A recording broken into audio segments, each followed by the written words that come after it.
Close to the shores of Africa, a necklace of small green islands floating in warm seas. They're called the Canary Islands, and they're one of the world's favorite tourist destinations. On March the 27th, 1977, two giant aircraft are heading there. The 650 passengers think they're on their way to paradise. They're on the road to hell. KLM 48. Their planes are diverted to a small airport on the island of Tenerife. As the day goes by, it becomes more and more choked with planes, and a thick fog sets in. Tension mounts. Passengers and crew are impatient to get to their final destination. We're going. Adam 1736, report runway cleared. Okay, we'll report when we're clear. To clear then. What do you say? Is it to clear the Pan Am? Oh, yes.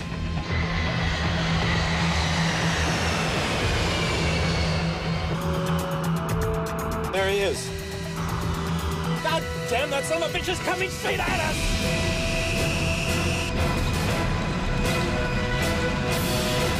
God damn.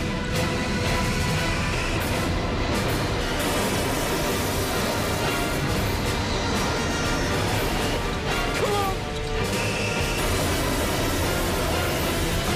Come on, come on, come on! Get off! Get off!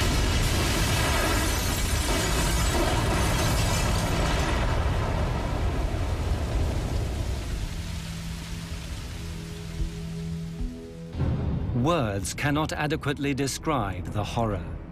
583 people died, the worst air disaster in history. It was all over in seconds. For the handful that lived, they would be the longest and most terrible seconds in their lives. At first, I thought they had gotten to us with a bomb. The only thing I could liken it to is if each molecule of air exploded. I looked in the cabin and everything was on fire. I thought, oh my God, we're trapped. We had 28 people in the upstairs lounge. The lounge was no longer on the airplane. Joan was standing there yelling, "Suzanne, take my hand." The engines were starting to disintegrate. I lost Joan's hand very quickly. I had put my hands over my face and said, "Lord, today I'll see you." It was a survival mode that kicked in, and it was just get out of that airplane. I said, "I will jump and try and break your fall." The airplane was collapsing in on people. I immediately thought it was total destruction. Well, I felt so responsible because I couldn't take care of my passengers, and so helpless in looking back and knowing that there's nothing you can do. You can't get back in the aircraft. There's no way to get in it, and it's all on fire. Firemen are there for 12 hours trying to put out the flames, but it's a hopeless task. As the news spreads around the world, everyone wants to know, how could two state-of-the-art aircraft possibly be on the same runway at the same time? All those people dead. What had gone wrong? Who was to blame? Only later would they discover the chain of coincidences, mistakes, and misunderstandings that had led to the biggest disaster in the history of aviation.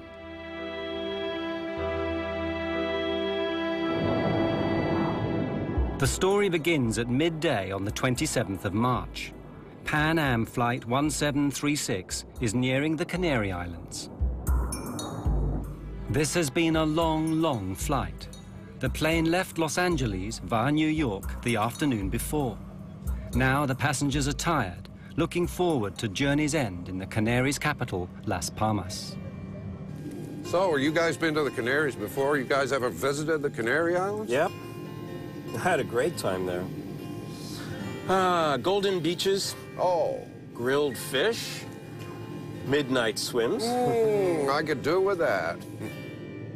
But this is the first time I've been routed this way. Me too. It's gone quickly. Yeah.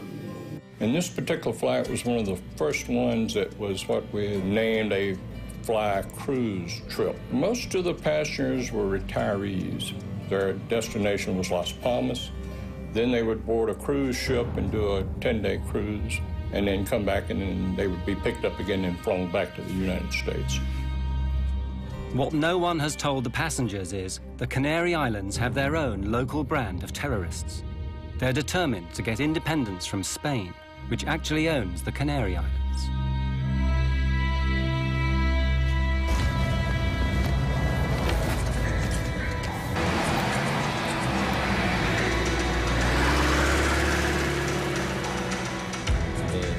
What everyone has to understand is that the Canary Islands are at war. As long as the islands are a colony, they will be at war with Spain. If the Spanish government doesn't agree to our three conditions, we'll launch full armed combat and will fight to the very end. Continuerons la lutte jusqu'à la fin.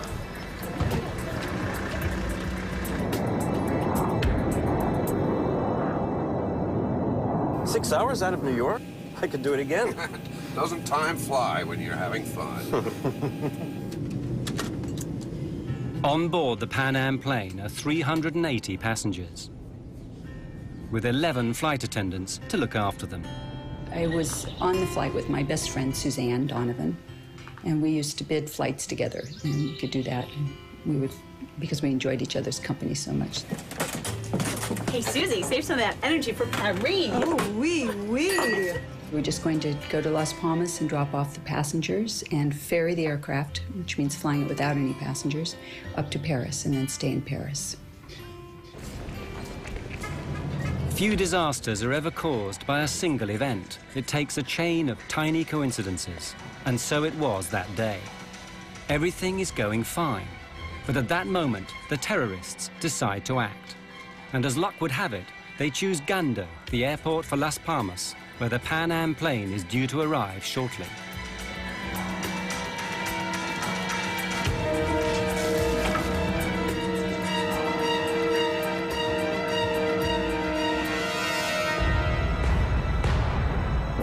Just ahead of the Pan Am is another jumbo jet from the Dutch airline KLM.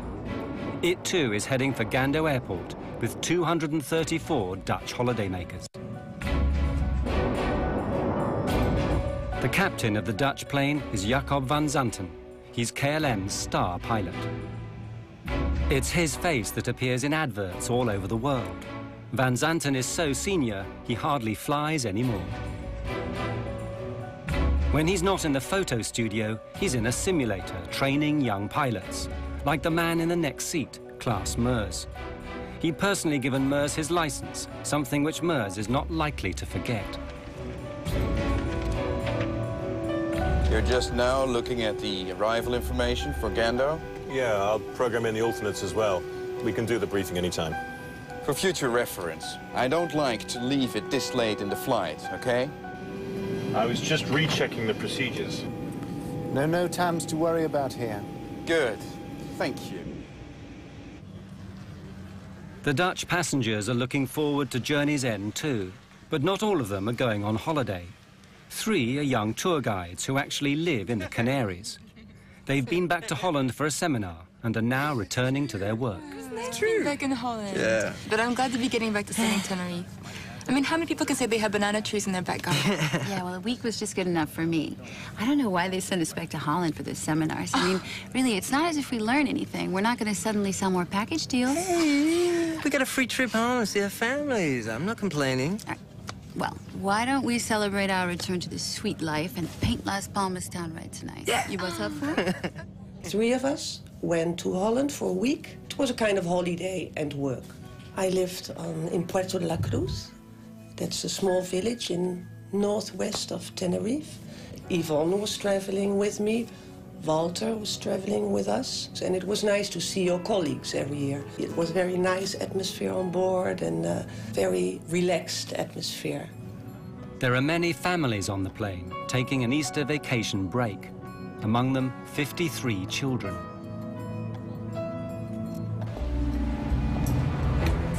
There are 2 bombs in the terminal. You have 10 minutes to save as many lives as you wish. We'll talk again.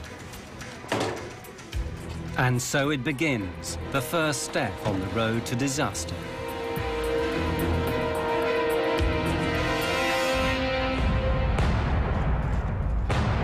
On the Pan Am plane, they know nothing of this. All is relaxed as the flight nears its end. You have control. Gando's already dialed in there. Yeah. Crew, Gando, Las Palmas Airport in 45 minutes. Ah, sí. Gando, Las Palmas Aeropuerto. Hombre. Ah, hand me the arrival info, would you? For the passengers, a welcome sight. The flight attendants beginning to tidy up in preparation for landing.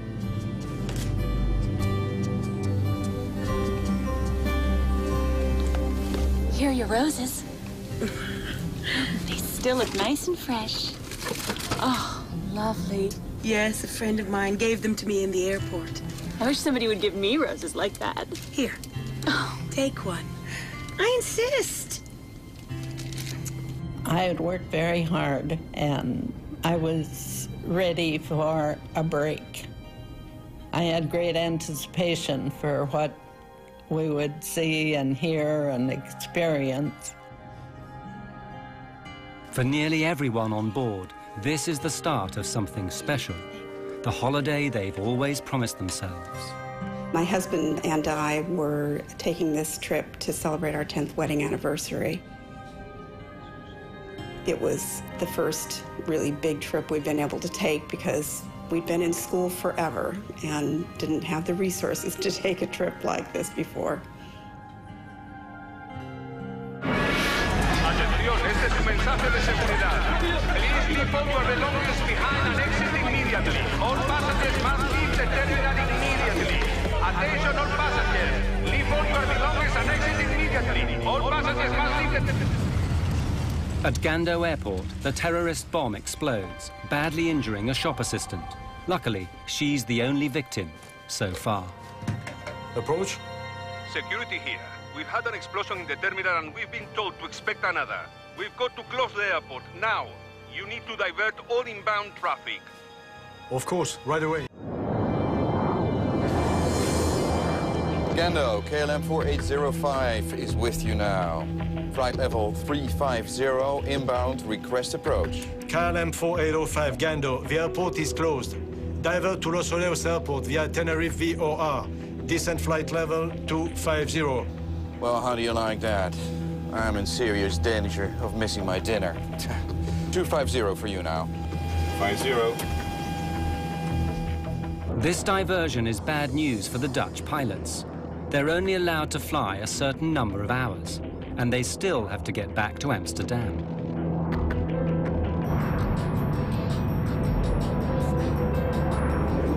Gando, Pan Am 1736, good afternoon. We're on flight level 370, 120 miles west, inbound, approach.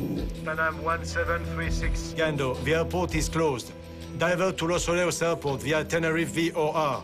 Descent flight level 250. We filled her up at New York. Ask them if we can wait. What would you say, George? 2 hours up here? 2 hours easy. Gando, 1736 requests a hold over Las Palmas. We have enough fuel to wait about 2 hours. Negative, sir. I say again, the airport is closed. We had an explosion in the terminal. There's already a long line of aircraft in front of you. Expect halts at Los Oleos. Contact Canaries approach now on 118.5. Oh, that's just great. I think they just had so much traffic to deal with, they didn't have time to even consider giving an airplane clearance to hold or whatever. So that's what I assumed, that they had made up their mind, that they were just diverting everyone to Tenerife. So now both jumbo jets, along with many other aircraft, find themselves heading for Los Rodeos Airport on the island of Tenerife, half an hour away. It turns out to be a regional airport, more used to dealing with light aircraft than Boeing 747s. It has only one runway and about as much parking space as the average supermarket. But it's the only airport within striking distance.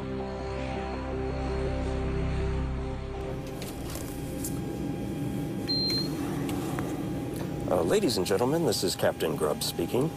We've just been told by air traffic control to land at Tenerife, which is about a half-hour flying time from Las Palmas. Apparently, there are some difficulties in the airport. We're working the radios up here to see if there's a way that we can get you over to Las Palmas just as soon as we can, on the ground. I'll let you know when we have some more information on that. Thank you for your patience. When they made the announcement that we were not going to be able to land right then at Las Palmas, mostly I was frustrated because it had been a really long trip, and I was tired, and time changes and this and that. So I guess I would say that the chief feeling was frustration and sadness that we couldn't immediately disembark and get on a boat. People were not happy about this because it was not a good omen. You know, it was not a good omen having this take place. For the air traffic controllers at Los Rodeos, it's not good news either. It's Sunday, and they're short-staffed. In the tower, there are only the two of them. Enough on a normal day, but today there threatens to be as much traffic as a motorway on a bank holiday Monday. The hell are they thinking? What do they want? That makes 4 planes already and 2 747s on their way. So what have we got? Pan Am 747, KLM 747. KLM 4805, you are number 3 behind the 737. Report outer marker. 4805, follow the 737, report outer marker. My God, I've seen postage stamps bigger than this place. God, we're gonna get boxed in here. God damn it. Anyone care to hear about the landing checklist? Klaas, you're flying. You've got to call the landing checklist. Landing checklist, please. Auto brake? On medium, you never know. Runway is short, and on top of it might be slippery. Be careful. Lima Tango 107, you are clear to send to flight level 80, holding pattern. At Los Rodeos, planes are pouring in one after the other. Subject 282, switch to ground now on 118.7. Sunjet 282, switching to 118.7. Good day. God damn it. Of all the days this has to happen. Just when Spain is going to teach Hungary a lesson in football. I don't know. For sure it's bad timing. How are we supposed to get all these planes down? That Sunday, the two controllers find themselves thrust into a situation that's way over their heads. Los Rodeos had never seen so many big aircraft all at once. Contact standby for taxi clearance. Sunjet will take your place. You can begin your taxi just after it passes behind you. Brake, Spantax, hold on. Hey, say, where are you going to put the KLM? Next to the breathing 737. No choice. Still waiting for the Pan Am 747. Yeah, but that's 2 large carriers. It won't be easy to handle. You got to leave some room for these other planes that want to roll. Pan Am 1736, leave level 230 now for level 120, call back crossing 180. The Pan Am plane begins its approach. 1736 cleared to flight level 120, report crossing 180. The passengers are fed up. After 13 hours in the air, they're wondering when it's all going to end. Say, why the diversion? Is anything wrong at the airport? No, just a slight technical difficulty. It'll be cleared up in no time. Nothing serious? No, nothing to worry about. At the back of everyone's minds is, how long is this diversion going to last? Is it going to jeopardize their cruise? Will they miss the boat? Their tour guide reassures them. Hello, everyone. This is Bo Moss speaking. Ladies and gentlemen, our cruise ship, the Golden Odyssey, has got its engines running and will, I've been told, come out to pick us up if this delay should continue. So it will be just a few minutes longer. Please bear with us.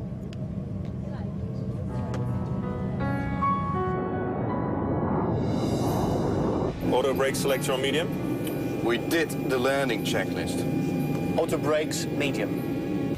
KLM 4805, clear to land runway 30.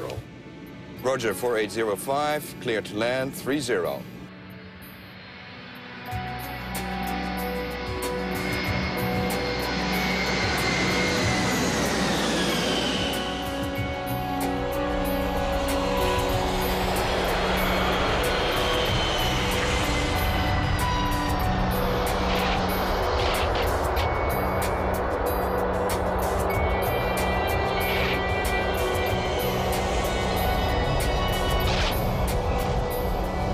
Nice. Clever kiss landing. Nice and smooth. Grandma didn't spill her tea. Next time, just get the plane stopped. Don't eat up all the runway. You never know. Okay? Right. I think he wants us to park parallel to the 737. All right. You've got room on my side. You can turn. Stop. Brake here. Stop. All right. That'll do. That'll do. Good, good, good. Los Radios ground. KLM 4805. 4805 ground. Yes. Any idea how long we're going to be here? Negative 4805. We're waiting for the word from Gando. Well, then, we need to get our passengers in the terminal so they can be more comfortable. How many passengers do you have on board? 273 passengers. I'd rather not have them in here moaning and complaining. Roger, we're sending a passenger bus. Thank you. But this might only take a few minutes. Or it could be hours. You want to tell them to stay in there? The controllers are now stuck in the middle of a traffic jam, the likes of which have never been seen before at this airport. The tarmac is getting bumper to bumper. Miguel, take a look at this. Make it fast, man. We already got 2 aircraft blocking Charlie 1 and Charlie 2. The only option is to start landing them up down here. Not everyone's gonna make that turn onto Charlie 3. I already thought about that. We can squeeze the Pan Am 747 through here. How do you get them out if we ever do get them out? We'll have to backtrack them. Taxi down here, turn around, take off. He's gone, do the next one. We'll be here all night, you know that, right? Or you can go out there and pave us another runway. Maybe I do. Rodeos approach, Pan Am 1736. There is some method in their madness. Sooner or later, they'll have to get all these aircraft out again.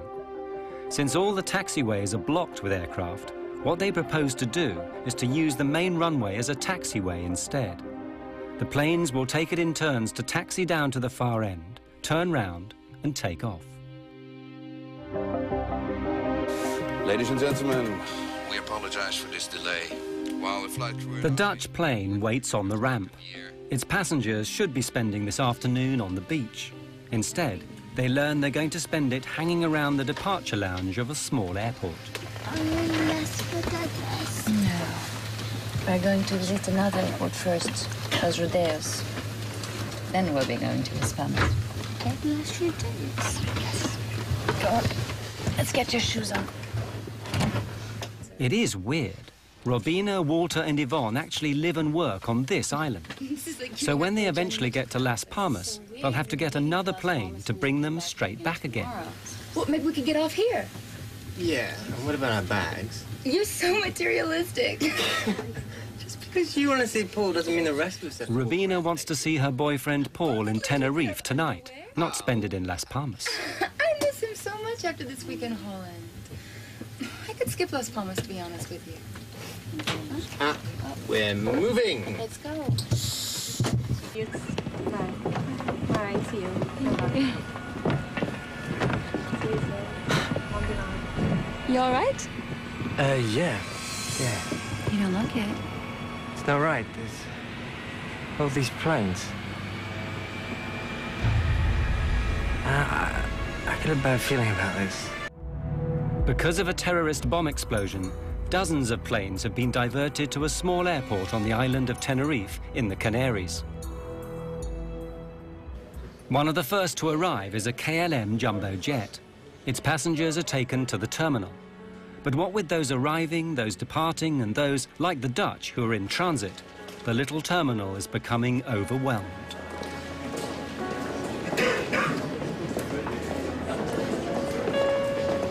Pan Am 1736, short final for 30. Pan Am 1736, clear to land, 30. And now the Pan Am is arriving, just to make matters worse.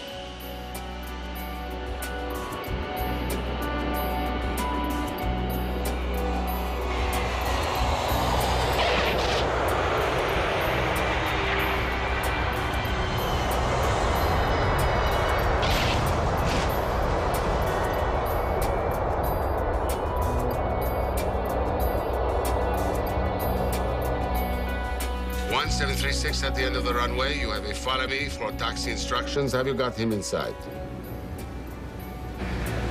Affirmative, sir.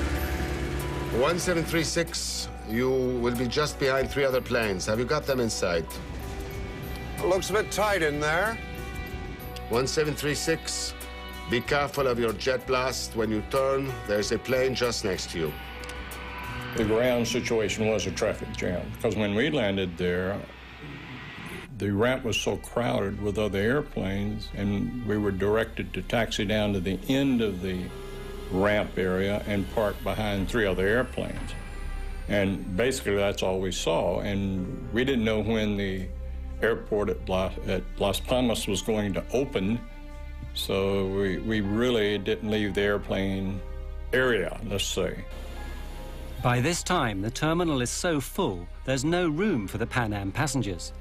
They'll have to stay on board their aircraft. After 14 hours stuck inside it, they're not happy. Ladies and gentlemen, I've authorized a door to be opened and the stair ramp set in place so that anyone who wants can walk down and stretch their legs.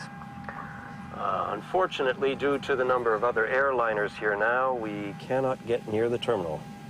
Now, I know we've all had a long day already, so I hope that we can get you out of here in about an hour or so. Thank you very much. They actually allowed us to get off the plane and just to walk downstairs and stand on the tarmac, stretch our legs. I think everybody was getting weary of traveling and ready to start their vacation. They opened the doors to give us air and we could look out. It was cloudy and overcast. It kept darkening down and was not nice, like we had hoped it would be. Everyone had been expecting tropical sunshine. Instead, it's damp and misty with clouds as far as the eye can see.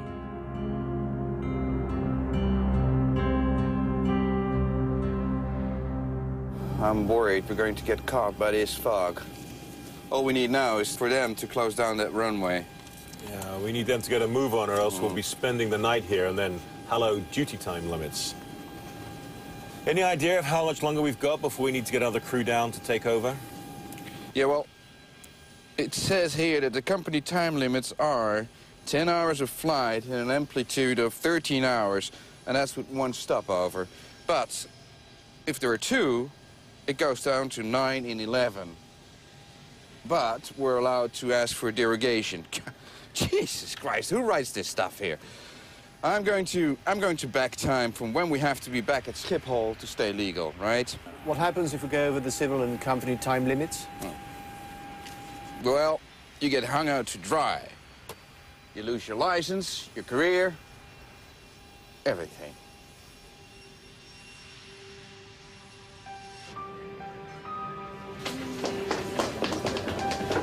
That's it, it's all settled. We can stay here in Tenerife. It's so stupid to go to Las Palmas now. We just have to come back tomorrow.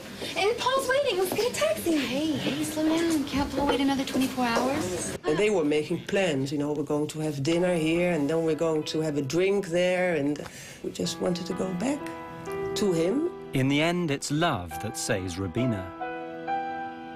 I met Rubina in December 1976.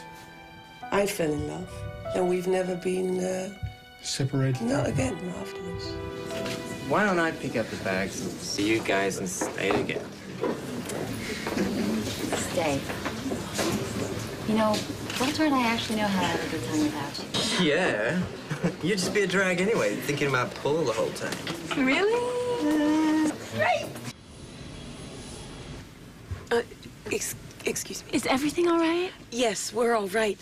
I am a bit peckish, though. Maybe we could get something to eat. I'm sorry. There is nothing left on board. Maybe just a cup of coffee and a biscuit? Not even that. I'm sorry. I really am.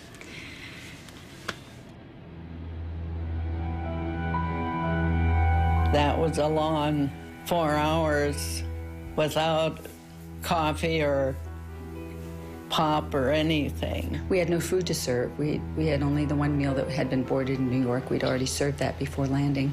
That was really all we had to serve.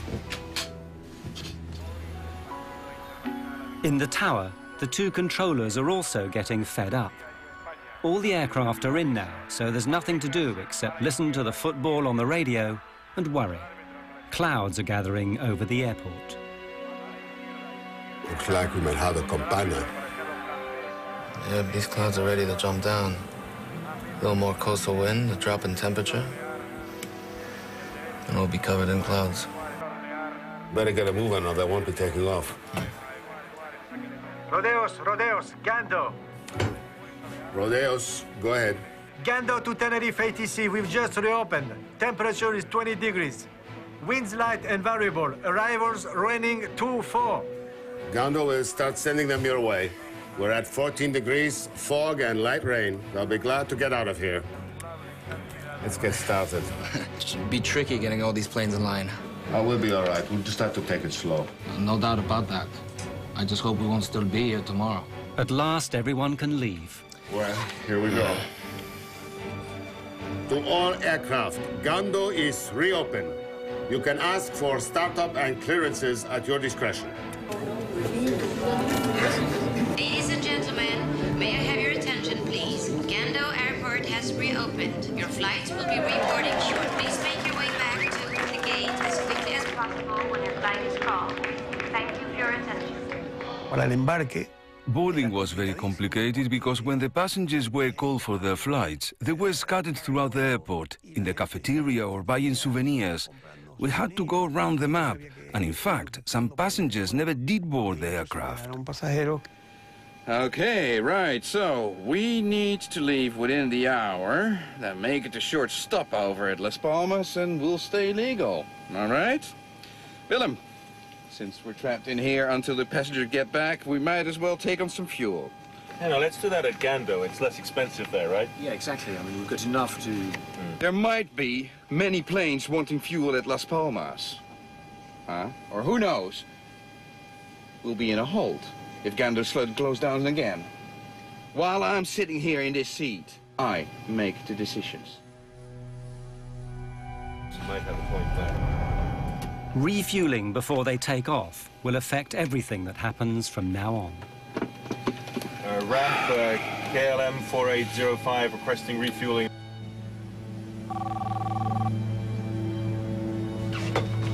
Yes?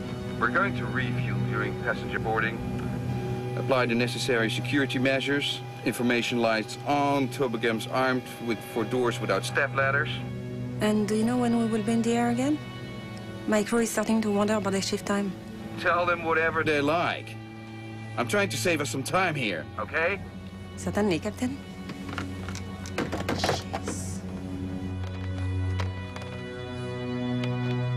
In order to keep the weight down at takeoff, the normal practice is to take on just the amount of fuel you need, plus a margin for safety.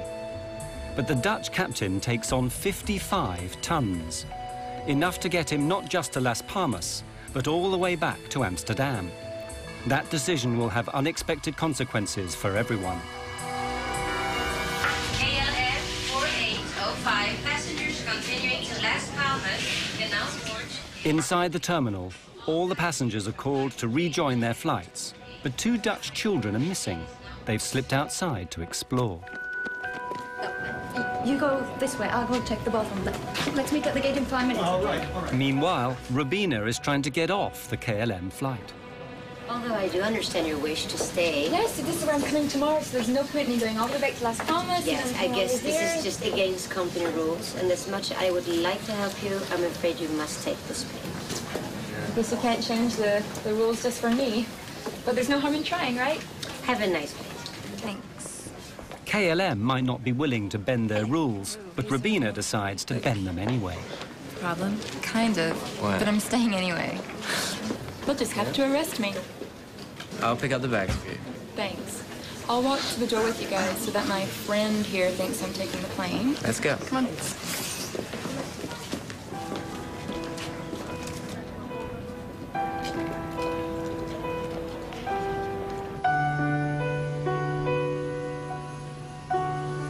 Well, they wanted me to go with them, and they really tried to persuade me, and I tried to persuade them to stay. You know. And yeah, but that's how it goes. Yeah. Fortune had smiled upon Robina van Lanschot. Of the 234 passengers on her flight, she would be the only one left alive.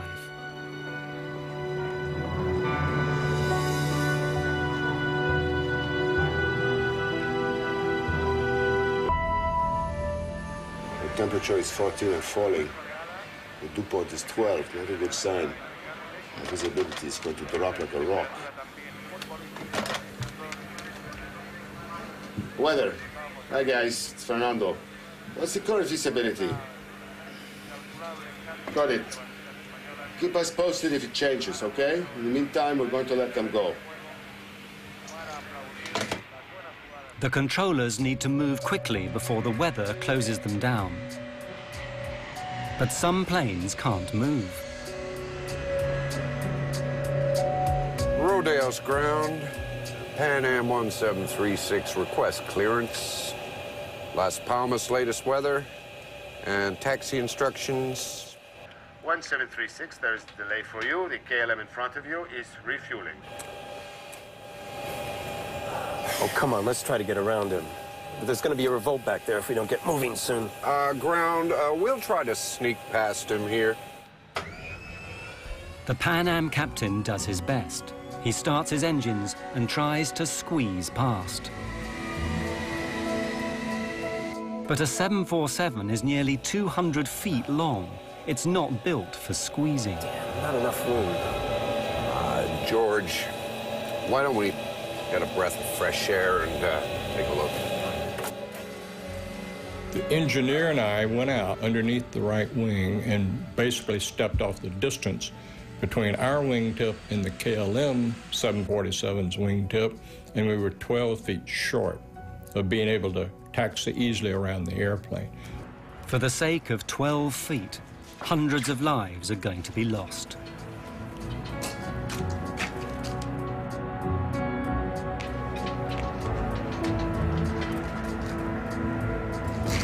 Did you notice that when we were coming in? The volcano, amazing, isn't it? Legend has it that the devil himself lives on Mount Teide. 12,000 feet, highest point in Spain. It's always in the clouds. So you must get socked in here all the time. Yeah, warm, moist air comes screaming across the Atlantic, hits this island, gets cooled down, and wham, you're in the soup. And the tourists start screaming. KLM 4805, this is Pan Am 1736. How's it, Antonio? We're stuck behind you guys. Have you got any idea as to what time you'll be rolling? 35 minutes, KLM out.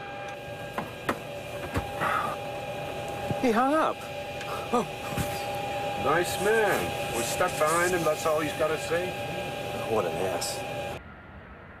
On the KLM, more frustration. That's the count. We're missing 4. It must be the family from row 33. All right. I'll let you tell the captain. I have prepared the cabin for takeoff. Gee, thanks. I know. Roberto, you have to find them. Please, hurry up. Please. Captain, Yes. What is it now? we're missing 4 passengers. We have 273 passengers back there who will be spending the night in here if we don't get moving. Now, unless you want to be locked in there with them, I suggest you get over to the terminal and drag them in here now! On the Pan Am plane, the passengers have had enough. Most of them left home some 18 or 20 hours previously. They've been up all night, stuck in an airplane seat. They're tired, jet-lagged, and they understand less and less why all these other planes seem to be taking off, but not them.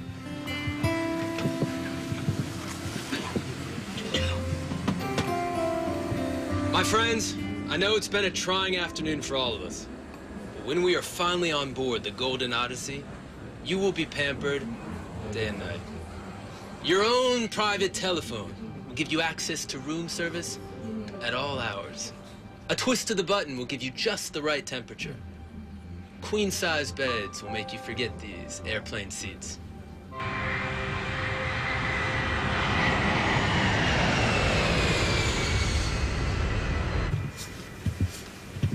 Miss, I can see the other planes are taking off. What's the holdup? I mean, we were here longer than those other planes. We'll be leaving in just a moment.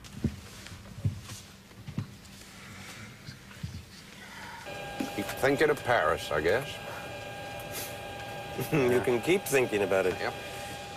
Moulin Rouge, maybe? The old Moulin Rouge. Dancing girls? Dancing girls. Da, da, da, da, ya, pa, pa, pa, pa, pa, pa. Da, da, ya, ya, ya, pa, pa, pa, pa, pa, pum. Da, da, da, da, Ya, da, pa, pa, pa, pa, pa, pa. Dum, dum, dum, pa, whoop, pa, pa, pa, pa, pa, pa, pa, pa, pa, pa, pa, pa, pa, pa, pa, pa, pa, pa. da, bum, bum, bum. You ever get there? We get there. Around about this time, the ground controller, Roberto, manages to find the two missing Dutch children. Where have you been? Come on. Hurry up. They're only waiting for you to take off.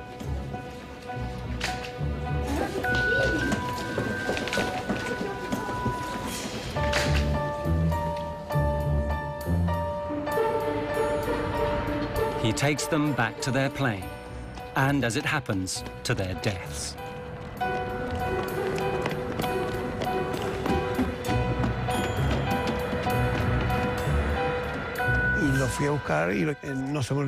I'll never forget that. If I hadn't found them, they'd be alive today. But was it destiny?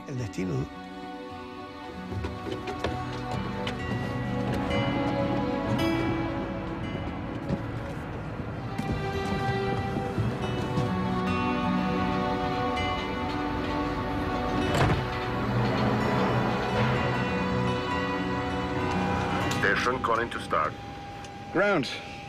KLM 4805 is ready for startup. 4805, clear to start. Checklist before startup. Plane free, blocks in place, doors shut and checked. Ready for startup in sequence 1, 2, 3, 4. Affirmative, ready on 1. The KLM pilots start their engines one by one and prepare to go back out onto the runway for takeoff. If the weather were good, there'd be no problem at all. But everything is changing rapidly, and for the worse.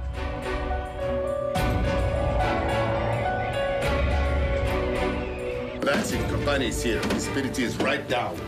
We've fallen from 10 to 3 kilometers in the past half hour. But there's good wind. There will be some hole.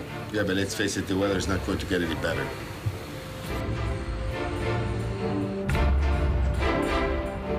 Approach 4805 requires backtrack on runway 12 for takeoff on 30. Taxi straight ahead to end of runway and make a backtrack. Roger, make a backtrack. 4805 is now on the runway.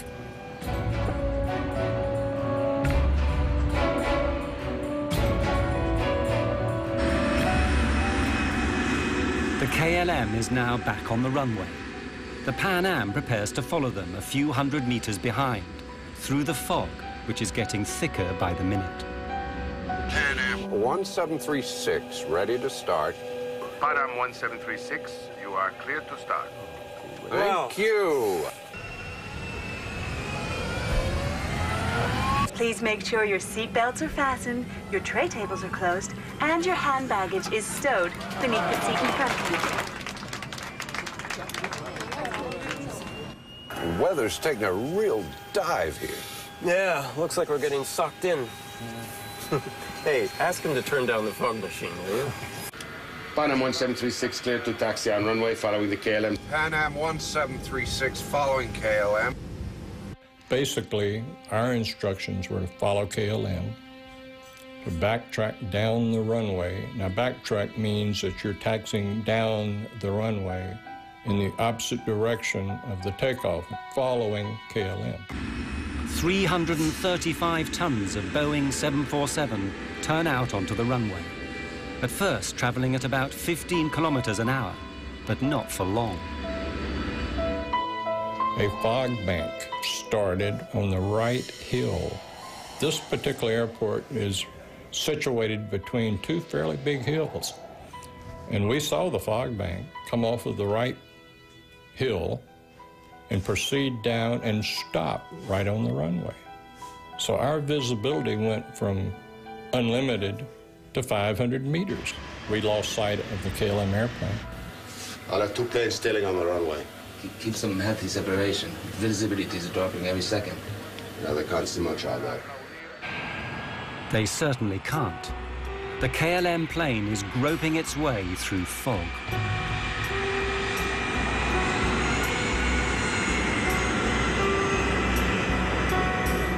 Can barely see the pavement. We're down to 50 knots ground speed, Scott. Taxi checklist. This is a nightmare. We'll never make the limits at this rate. And I really don't want to be spending the night at Las Palmas. I'll give headquarters a call. Taxi checklist. Please. EPR, ADI, safety compass. Compared and checked. Okay, we're massing 200 tons with 55 tons of fuel. The parameters are checked and verified by myself. Rolling checklist completed. The two aircraft are following each other on the same runway, but no one can see a thing. Everyone is nervous, especially the American pilots. They know that before long, the KLM will turn round and come back down the runway at full speed, taking off. They have to get off the runway, but where? Pan Am 1736. Pan Am 1736, approach. We were also instructed to taxi down the runway, is that correct? Affirmative. Taxi into the runway. And leave the runway third. Third to your left. Third to the left, okay. Third, he said? 3. Third. Third to your left. I thought he said leave the first. runway third to your left. Third to your left. Left turn. Look at it out there. I mean, this cloud just rolled right onto us. I don't think anybody has the minimums now. In a 747, the pilots are more than 10 meters off the ground. It's very difficult to see out. And it's built to fly, not to drive down a highway in thick fog trying to find an exit. Tell me what you think, George. No. We've got centerline markings only. We need 800 meters visibility if we don't have the lights. Anytime you get a low visibility, such as that, on the back of the approach plates, you have the runway information. It gives you the minimum visibility you must have to be able to take off. We turned our charts over, and it said RVR, minimum 700 meters visibility. So we assumed that with that, he'd just given us 500 meters. We couldn't take off.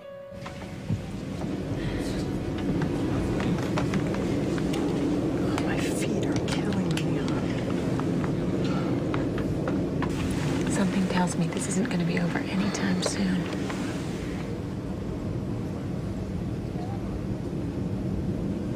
KLM 4805, how many taxiway did you pass? I think we just passed Charlie 4 right now. Okay, at the end of the runway, make 180 and report. Report for ATC clearance. Okay, sir. Tell me, is centerline lighting available for 4805? I don't think so. Stand by, I will check. The Pan Am is still traveling along the runway behind them, but very slowly now, because the pilots are confused. They thought they might have misheard the controller. Did he say the third exit, or was it the first? The first one was a 90-degree turn. Yeah, okay. This one down here is a 45. It must be the third. But this third exit seems to be an impossible turn for a 747. There must be some mistake. The logical exit is the next one, Charlie 4. It's only a 45-degree angle and leads to where they want to go. I'll ask them again. Would you confirm that you want Pan Am 1736 to turn left at the third intersection? The third one, sir. 1, 2, 3. Third one. 1, 2. Good, well, that's what we need, right? The third one.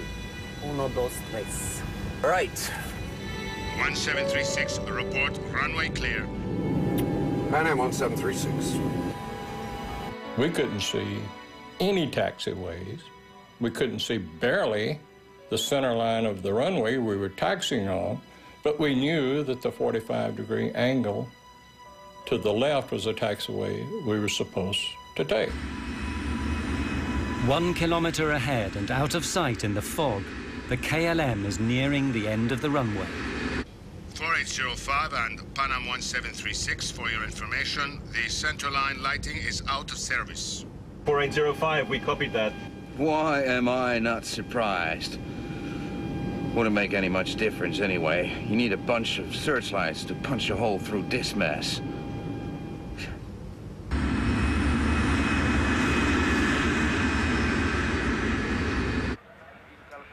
Back in the control tower, things are becoming stressful too. For several minutes, they've been unable to see either of these two big jumbo jets on the runway. They don't have ground radar like a big airport. To all intents and purposes, they're working blind. I lost them. I can't see no visual contact. I hate walking like this blind when the planes are on the ground. Even they don't know where they are. They're doing well, Durbin. There's good separation distance. Pan Am 1736 approach.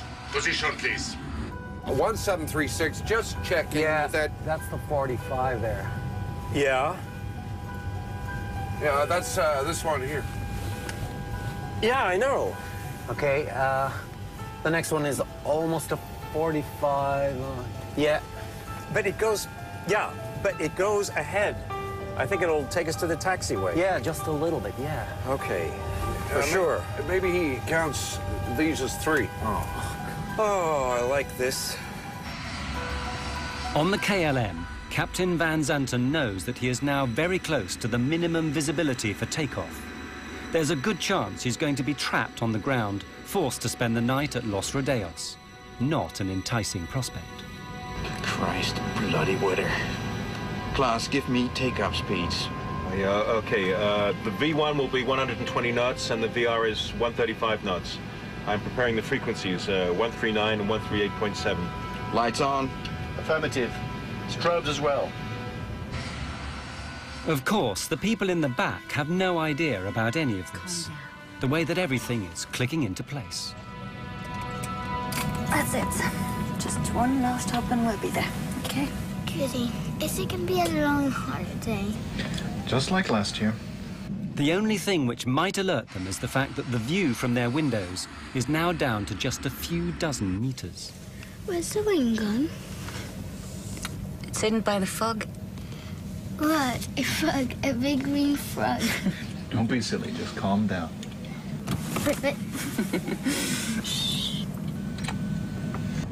Chewing gum to pop your ears. Yeah, sure. Thanks. I wonder if Rubina will have a good time tonight. Oh, are you worrying about her? Oh, she always manages to have a good time. That's true. At the end of the runway, the plane begins its 180-degree turn. How many have taken off now? Feels like we've been taxiing for hours. I can't see anything. Do you think they can see any better out the front? Maybe, yeah. Yeah? There's a lot of fog out there. It's just after 5 p.m. The two aircraft are now face to face, a kilometer apart, unable to see each other in the fog. Okay, we're on the numbers now. Can't be far from the threshold. We can just about see the white center line. I've left the body gear on to have you turn around. I've got 8 greens on the undercarriage. Wipers on. Lights are on. I said wipers on. All right, there you go. Okay, we have 700 meters visibility here now. Wait a minute. We don't have ATC clearance. I know that. Go ahead, ask. KLM 4805 is now ready for takeoff. We're waiting for ATC clearance. KLM 4805, you're clear to the Papa Beacon. Climb to and maintain... ATC clearance is the route the aircraft intends to take once it's left Los Rodeos. But it's not permission to take off. That has to be obtained separately. Las Palmas VOR. Roger, sir. We're cleared to the Papa Beacon, flight level 90. Right turn out 040 until intercepting the 325. We're going. No! Stand by for takeoff. I will call you. And we're still taxiing down the runway. Pan Am 1736. Pan Am 1736. Report runway clear. Okay, we'll report when we're clear. Thank you, 1736. He asked us, were we off the runway? And I responded back, negative. We are still on the runway, but we will report clear of the runway. That was the last thing I said over the radio. Let's get the hell out of here. Yeah, he's anxious, isn't he? Yeah, and now he's in a rush.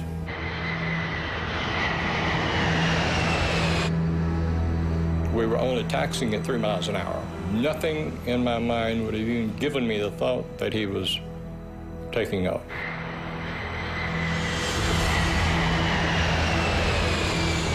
Isn't it clear then? What do you say? Isn't it clear that Pan Am? Oh, yes. The die is cast. With every second, the KLM is going faster and faster. At the same moment, the Pan Am reaches the number 4 exit and begins to turn off the runway. God damn, that son of a bitch is coming straight at us!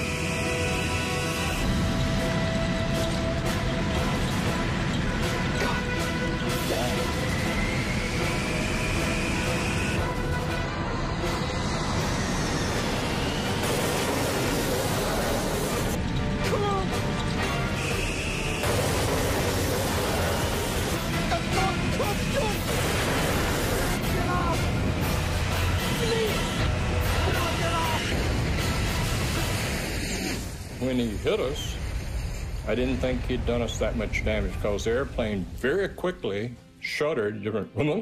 The first thing was this huge, loud noise, and the only thing I could liken it to is if each molecule of air exploded. That's the way I thought of it afterwards. It just was so loud. At first, I thought they had gotten to us with a bomb, and it came up and slammed down. The lights went out, and flames came through. I had put my hands over my face and said, Lord, today I'll see you. The minute I opened my eyes, I looked in the cabin and everything was on fire.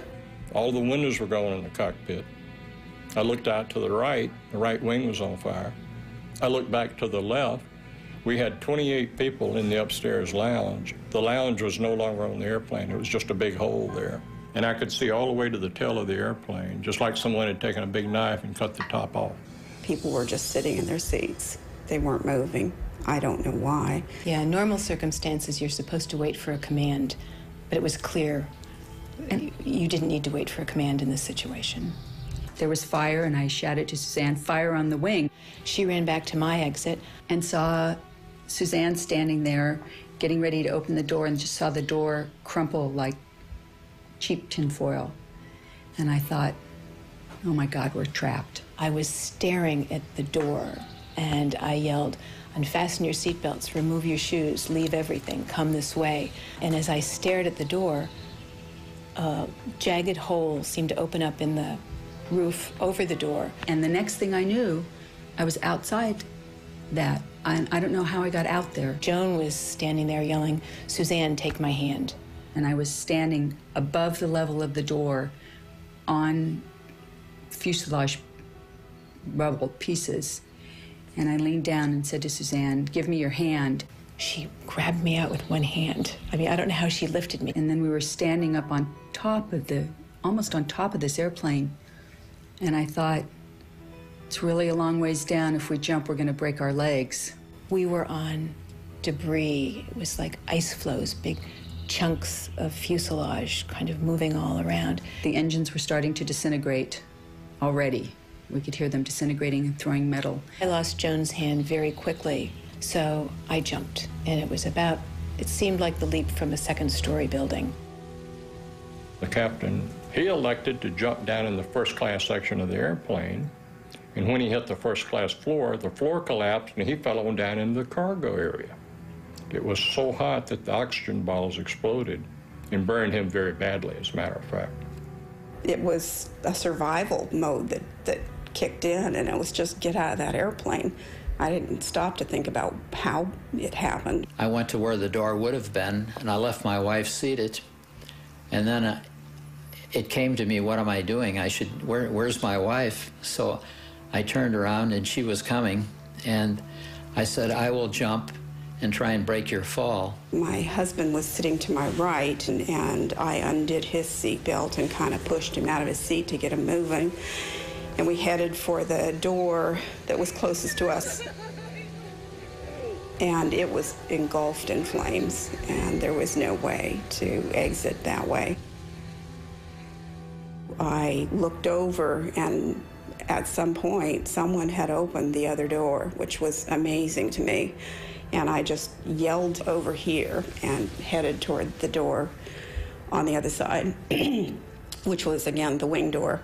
In the haste to get out of the burning plane, Karen became separated from her husband. He died in the flames.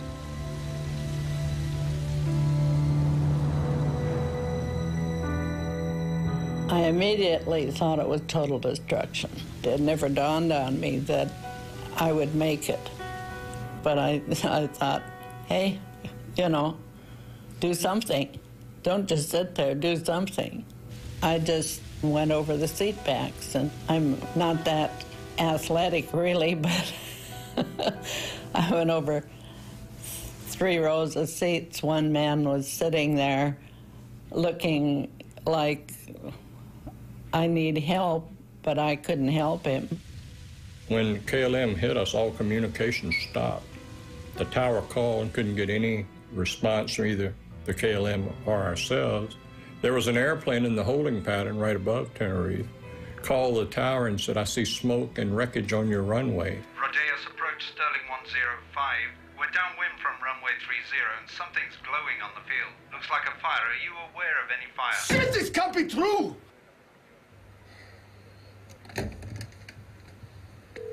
Come on, come on! Come on, come on! He hits the emergency warning. After KLM hit us, he went on down the runway and hit on the runway 1,500 feet down, closer to the tower. So when the fire truck and the ambulance came out, they got to him first. So no one came to us for quite a while. As a matter of fact, I remember thinking, I wonder why somebody hasn't gotten out here to help us.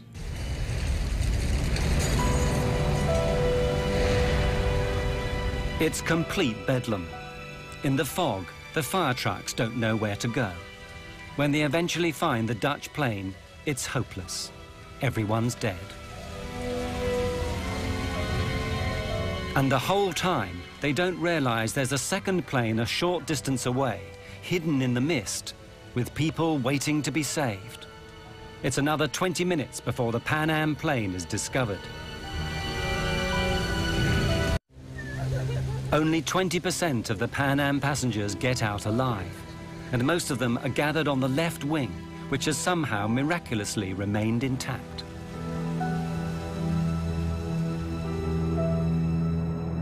The entire left wing of the airplane was covered with passengers. And it turned out there were probably 45 to 50 passengers out on that wing. I've never asked anybody how high the wing is from the ground on a 747, but it looks to be a very long ways. And I cut open my head and fractured my foot. My wife jumped after me, and she said, I cannot walk. And I dragged her on her side for probably a block and a half away from the plane. The motors were going full tilt, and I didn't want to get over where the motors were, so I sat down by the body of the plane. I had no comprehension at that moment that I would be jumping off the wing and... In the debris, you knew there were trapped passengers and people, and there was absolutely nothing you could do to help because the airplane was collapsing in on people. Only one door was opened by a crew member, and that was one of the black flight attendants who did that. And she lost her life when the engine disintegrated and debris hit her. And I thought if we could just walk around to the other side of the plane, we would find all of the passengers and our other fellow crew members, which of course wasn't the case. Even 20 minutes after the disaster, the controllers in the tower still have no idea how serious things are. Departing aircraft. All departures are suspended until advised. Hello. My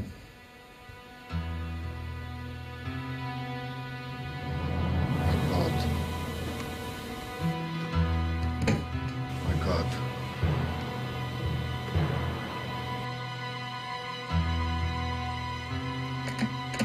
I'll get local fire out of here. Notify the ambulance. We have an emergency. We need every vehicle they've got. What have we done? This can't be our fault. I told him to clear the taxiway.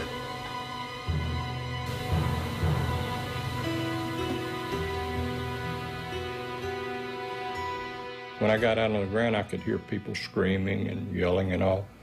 Within about 5 minutes, you heard absolutely nothing. There was no noise at all, just the airplane burning. I asked one of our medical directors later on what he calls that, and he said that when you have a fire that hot and that much of a fire, it consumes all of the oxygen in there, and people basically suffocate. I felt so responsible because I couldn't take care of my passengers, and so helpless in looking back and knowing that there's nothing you can do. You can't get back in the aircraft. There's no way to get in it, and it's all on fire. Of the KLM plane, very little remains. It had continued flying for another 400 meters before slamming into the ground. The 55 tons of fuel it had taken on ensured that everyone on board died in the fiery explosion. It was personal vehicles, cars and trucks that seemed to come onto the grass and gather up people. About 75% of our surviving passengers got to the hospital in taxicabs. It was a wild, crazy ride as we were going to the hospital. The skin was hanging on both hands because I had received burns, but it hadn't affected my eyes. I had blood all over me, and I walked up to somebody and said, "I'm a doctor, can I help?" And the guy that I said it to had the oddest look on his face, just this very wan smile, and he just shook his head, and then I immediately went into a coma. Word soon gets out, and in the hours that follow, the international press begin to arrive, and the first news is flashed around the world. Rescue workers are still going through the wreckage of the two jetliners this morning in the Canary Islands. They're looking for the bodies of victims in this worst accident in aviation history. Two jumbo jetliners, 747s, collided on the ground at the airport at Santa Cruz de Tenerife yesterday morning. One was a Pan Am charter from Los Angeles that picked up more people in New York before flying to the Canaries. The other was a KLM charter from Amsterdam in the Netherlands. They set up a morgue in one of the hangars, and it was huge, and they had all of the nearly 600 bodies in that particular hangar, or temporary morgue. The death toll rises to 583 people, nearly twice as big as any previous accident.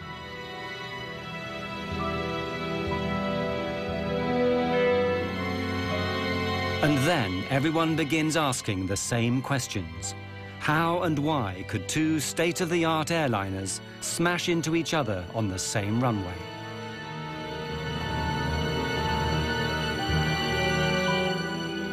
Very soon, a whole army of investigators begins arriving from the three countries involved, Spain, Holland, and the United States. Under the rules that govern this sort of thing, they all have a right to be there, but that doesn't mean they're going to get along. In Spain, the military still runs everything, including aviation.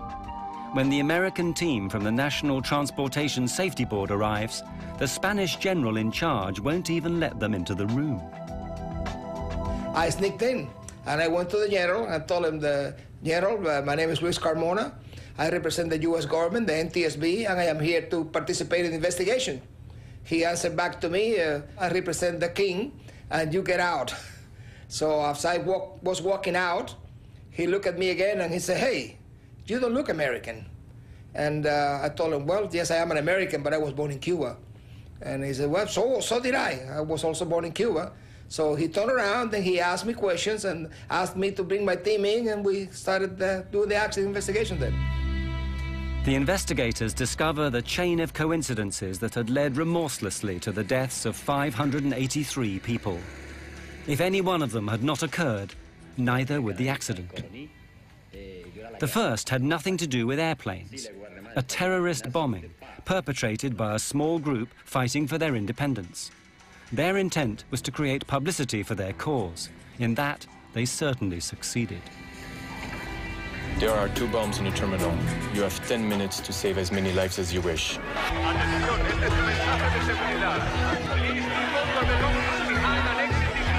The airport is closed. Divert to Los Oleos Airport via Tenerife VOR. Descent flight level 250. Because of the bomb, all air traffic was rerouted to Los Rodeos Airport on the neighboring island of Tenerife. But it's a small regional airfield with only one runway. A 747 can land there. The runway is long enough, but that's all.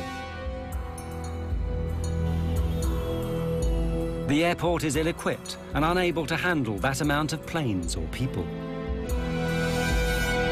Lima Tango 107, you are clear to descend to flight level 80. Sunset 282, switch to ground now. Contact standby for taxi clearance. KLM 4805, clear to land runway 30.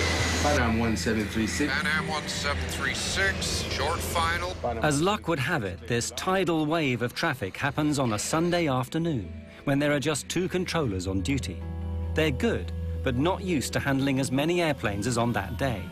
Big airplanes that need lots of room to park. They are confronted with an enormous jigsaw puzzle. We'll be here all night, you know that, right? Or you can go out there and pave us another runway. Meanwhile, in the KLM cockpit, the stress is mounting. Any idea of how much longer we've got before we need to get other crew down to take over? Yeah, well, KLM had recently introduced new company rules which handed out severe penalties for pilots who exceeded their flying hours. What happens if we go over the civil and company time limits? well, you get hung out to dry. You lose your license, your career, everything. The KLM plane has to get away before 5:30 that afternoon or abandon the flight. Hundreds of passengers would then have to be found hotels on this small island. A new crew would have to be flown in from Amsterdam. The expense would be enormous. Willem, since we're trapped in here until the passengers get back, we might as well take on some fuel. But that seemingly simple decision seals the fate of everyone aboard the KLM. Refueling not only delays him for half an hour and the Pan Am stuck behind him, it makes the KLM plane so heavy it'll be unable to lift off and clear the Pan Am plane on the runway. The half-hour delay has another effect. During that time, the weather changes abruptly. Los Rodeos is an unusual airport. It's on a plateau high in the hills. The Los Rodeos Airport is at 2,000 feet elevation, and the normal clouds in that area, they stay about 2,000 feet. So when the wind blows the clouds over the airport, it closes the airport. The visibility goes to zero, and it goes on and off all the time. Unfortunately, for an airport that's constantly lost in fog, Los Rodeos is ill-equipped to deal with it. It has no ground radar so that controllers can see where the planes are. In fact, the facilities are downright primitive. When he was not, they had a person sitting in a building next to the runway, and he just took a visual measurement of the weather, and that's how the weather was checked. And that's about all. In the fog that day, both aircraft are invisible to the controllers. I lost them. I can't see no visual contact. There are no runway center lights working either. Visibility is on the borderline of what is safe. In fact, as far as the Pan Am crew is concerned, it's below the legal minimum, so no aircraft can take off. Look at it out there. I mean, this cloud just rolled right onto us. I don't think anybody has the minimums now. But the Dutch are working to a different set of rules. The scene is all set for a disaster. What will actually trigger it? The Dutch investigators thought they'd found the reasons. God damn it. Of all the days this has to happen. Just when Spain is going to teach Hungary a lesson in football. The controllers, they say, were listening to the football on the radio. Perhaps their minds weren't on the job. Furthermore, their bad English had confused the pilots. Taxi into the runway. And leave the runway third. Third to your left. Third to the left, okay. Third, he said? 3. Third. Third to your left. I thought he said leave the first. runway third to your left. Third one, sir.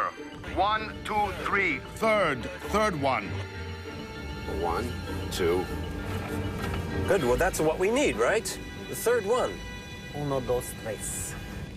We were listening to the controller talking to the other airplanes. We were listening to the controller giving the ATC clearances, the taxi clearances. And he spoke clear enough English for anyone, I think. So I'd have to say no, I don't think the controller was involved at all. I don't think he had any fault at all in this accident. 1736, just checking that... That's the 45 there. But the Dutch haven't finished yet. Yeah, that's this one here. Yeah, I know. They make an even more controversial claim, one that provokes a blazing row, that the Pan Am plane had caused the accident by being on the runway when it shouldn't have been. They hadn't followed orders to turn off. Yeah, okay. For sure. Maybe he counts these as 3. Oh, I like this. They were going to taxiway 4. He was instructed to go on 3, but he had to go 4 because taxiway number 4 was the one that had 45 degrees, and it was easier for the 747 to access it. We said, confirm which taxiway you want to take, and he says, the third on your left, 1, 2, 3, the third on your left. And here again, I still believe this. I think he had seen us go by the first one, and when he says count 3 more taxiways, the third, 1, 2, 3, we were doing exactly what we thought he meant for us to do, and I still think that's what he meant for us to do. It was the logical taxiway to take. Whether they should have taken the 3rd or 4th exit became largely irrelevant anyway, because it became clear that Captain Van Zanten had made one of the most elementary mistakes a pilot can make. He'd taken off without permission. We have 700 meters visibility here now. Wait a minute. We don't have ATC clearance. I know that. Go ahead, ask. KLM 4805 is now ready for takeoff. We're waiting for ATC clearance. KLM 4805, you're clear to the Papa Beacon. The KLM is given its ATC clearance, which is simply the route it must follow after takeoff. Now, it must wait for permission to take off. 325 radial at Las Palmas VOR. Roger, sir. We're cleared to the Papa Beacon, flight level 90. Right turn out 040 until intercepting the 325. We're going. But why didn't his crew stop him? It's very difficult for a co-pilot or a flight engineer to tell the captain, hey, look, you missed something. Tenerife exposed a problem that had long existed in commercial air travel. The pilot was regarded, and often regarded himself, as God. The captain is always right. He's never wrong. No junior officer was ever going to contradict the airline's top pilot, the man who'd given him his license. Panam 1736, report runway cleared. Did you clear that? What do you say? Is it to clear the Panam? Oh, yes. Captain Van Zanten, highly stressed, knowing that he has to take off or abandon the flight. His crew, aware that he's done wrong but frightened to tell him. Disaster is now inevitable. God damn.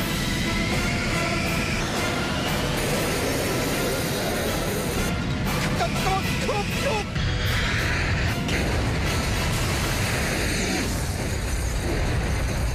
The official report is written by Spain. It blames the accident on Captain Van Zanten's decision to take off without permission. The Dutch refuse to accept it. They publish their own report, blaming language difficulties and the general confusion at Los Rodeos. What I learned from the Tenerife accident is that regardless of how well-qualified, experienced, professional, and exact professional you are. Okay, accidents, as long as human beings are involved, accidents can always take place. The insurers pay out a record sum, $2 billion in today's money. As for the survivors, the images of the 27th of March will always be with them. They've just learned to live with them, that's all. And whenever I have friends that travel, I tell them, make sure you know where your exit is, make sure you read all that stuff, know how to get out of the airplane. I mean, those are important things. I never had nightmares. I had only dreams about being helpless and being at an airport behind a big, thick window and watching an airplane take off and knowing that it was going to crash and wanting to shout out, but there's this big, thick glass window. You're just helpless, and that's what you feel, is this, because our responsibility is to take care of everyone, and that's what we want to do, and we couldn't do it. We couldn't save them. The loss of my husband had a tremendous impact on my life, on my son's lives, on my extended family's lives. It was huge. And you can see how strange life is, you know, that things like that happen, that you get off and they go on, and perhaps if the plane left a minute later, it wouldn't have happened. I think it brought home to me how quickly you can leave this life and how everyone should enjoy life every and each day as much as you possibly can. Well, after the crash, I decided to start a family. I thought maybe I will stay home and have children. I thought, you know, my friends have died, and if I let myself sit in this little apartment, it's going to be as if I'm curled up and died, and that's not fair to them. I can honor them best by living a life, a full life, and not being afraid. I am blessed because I do not have any horror left over from the accident. I felt ashamed the first while. And a long time I thought, you know, I wish I died, because I felt very bad. I was scared for quite a while after the crash, but I knew if I flew with Joan, she would pull me out again. I had to quit the NTSB. I didn't retire. I felt so bad that I became ill. I had to go to a doctor and get some medication because I got sick. I went back to Tenerife, my wife and I had a driver take me out to the airport and show me the runway, and I looked at it all. I did it all over again. And then I went back and took the Golden Odyssey steamship from the Royal Cruise Line to sort of complete the situation which I had missed.